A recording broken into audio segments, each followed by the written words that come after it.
toutes tes entreprises.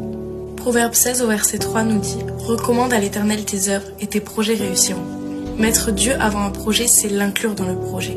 C'est avoir un projet qui sera un sujet de joie pour le Seigneur. On ne peut pas demander à Dieu de la réussite dans un projet qui ne lui apporte pas de la gloire.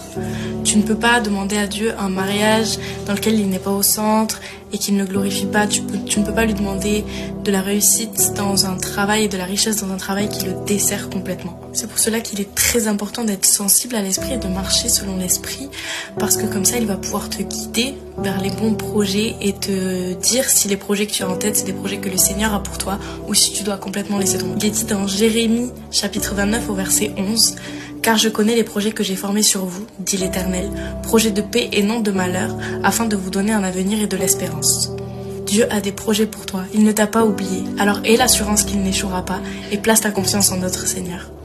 Ne t'éloigne pas de lui simplement parce que tu as l'impression qu'il ne t'écoute pas ou parce que ton projet ne réussit pas.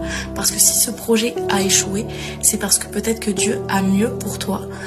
Et ça ne veut pas dire qu'il ne t'aime pas. Comme l'a dit Jésus dans Matthieu au chapitre 7, celui qui bâtit sa maison sur de la pierre, c'est-à-dire sur Jésus lui-même, aura une base solide et rien ne pourra l'ébranler.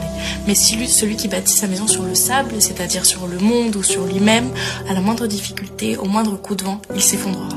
Alors ne néglige pas la prière avant quoi que ce soit que tu entreprends, que ce soit une petite chose ou une grande chose, et laisse l'esprit te guider.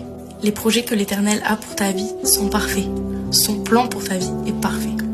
Ton projet ne se déroulera peut-être pas comme tu l'avais prévu, mais aie la foi que ce que Dieu te réserve est le meilleur.